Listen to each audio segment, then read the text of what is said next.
ప్రజల ఆశయాలకి అభిప్రాయాలకి పెద్దపీట వేసేటువంటి నాయకుడు. తన మన అన్న భేదం లేకుండా కష్టం అన్న ప్రతి ఒక్కరికి అండగా నిలబడేటువంటి లీడర్. హార్డ్ వర్క్ మరియు స్మార్ట్నెస్ కలగలిపినటువంటి మంత్రివర్యులు మా నారా లోకేష్ గారిని మాట్లాడవలసిందిగా రిక్వెస్ట్ చేస్తున్నాము. నారా లోకేష్ గారు.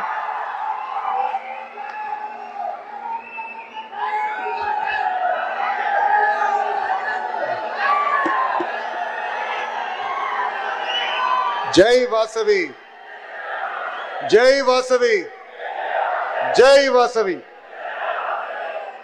గౌరవ ముఖ్యమంత్రి శ్రీ నారా చంద్రబాబు నాయుడు గారికి, ఉప ముఖ్యమంత్రి ఉస్తాద్ భగత్ సింగ్ పవన్ అన్న గారికి, బీజేపీ రాష్ట్ర అధ్యక్షులు మాధవ్ గారికి, కేంద్ర మంత్రి పెమ్మసాని గారికి, బీసీ సంక్షేమ శాఖ మార్చులు మా లేడీ టైగర్ సవితమ్మ గారికి, ఇండస్ట్రీస్ మినిస్టర్ టీజీ భరత్ గారికి, మున్సిపల్ శాఖ మార్చులు అమరావతి పనులు పరిగెత్తిస్తున్న నారాయణ మాస్టర్ గారికి, టూరిజం మార్చులు దుర్గేష్ గారికి, నాదెండ్ల మనోహర్ గారికి, వేదిక పైన ఉన్న గౌరవ ఎంపీలు, ఎమ్మెల్యేలు, ఆర్య వైశ్య కార్పొరేషన్ చైర్మన్ మా రౌడీ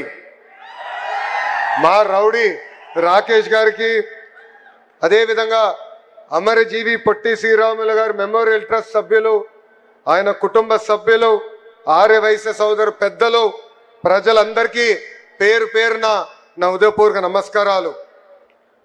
ఒక మనిషి త్యాగం, ఒక జాతి గౌరవం, ఒక దీక్ష, ఒక రాష్ట్రం, అమరజీవి చిరంజీవి, మరణం లేని ఒక గొప్ప శక్తి, త్యాగానికి మానవ రూపం, ఆంధ్రప్రదేశ్ రూపంలో ఆయన జీవిస్తూనే ఉన్నారు. అమరజీవి పొట్టి శ్రీరాములు గారి 121 జయంతి రోజున 58 అడుగుల విగ్రహ రూపమే ఆయన జన్మిస్తం జరిగింది. ఆంధ్రప్రదేశ్ ఆత్మగౌరవం ఈ స్టాచ్యూ ఆఫ్ సాక్రిఫైస్. దొండి రాకేష్ వచ్చి నా దగ్గరకు వచ్చి, అన్న విగ్రహానికి ఏం పేరు పెడితే బాగుంటుందని ఆయన నన్ను అడిగారు.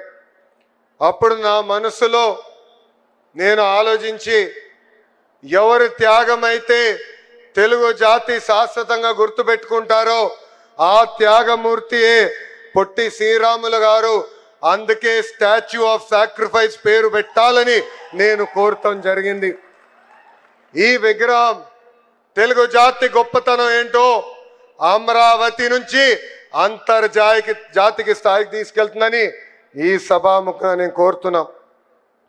నేను తెలుగు వాడినని గర్వంగా చెప్పుకుంటున్నా. ఆ గర్వం మనకు అందజేసిన గొప్ప వ్యక్తి అమరజీవి పొట్టి శ్రీరాములు గారు. ఆయన ప్రాణ త్యాగమే మన రాష్ట్రం. ఆయన జయంతి మనందరికీ ఒక పండుగ. అమరజీవి పొట్టి శ్రీరాముల జయంతి సందర్భంగా ఆయనకి నేను ఘన నివాళులు అర్పిస్తున్నా. యువగలం పాదయాత్రలో మా ఆర్య వైశ్య సోదరుల్ని కలిశాను. వాళ్ళు ఎదుర్కొంటున్న సమస్యలు నేను తెలుసుకున్నా. దాంట్లో అనేక సమస్యలు మేము పరిష్కరించాం. ఇంకా చేయాల్సిన కొన్ని పనులు మా ఉన్నాయి. కానీ ఆనాడు నేను మిమ్మల్ని కలిసినప్పుడు ఒక హామీ ఇచ్చా, అమరావతిలోనే పొట్టి శ్రీరాములు గారి విగ్రహం ఏర్పాటు చేస్తా అని చెప్పాను. అతి తక్కువ సమయంలో ఈరోజు ప్రభుత్వం ఆ హామీని నిలబెట్టుకుంటాం జరిగింది. ఈ స్టాచ్యూ ఆఫ్ సాక్రిఫైస్ 58 అడుగులు, అమరజీవి ఆమరణ నిరాహార దీక్ష 58 రోజులు చేశారు.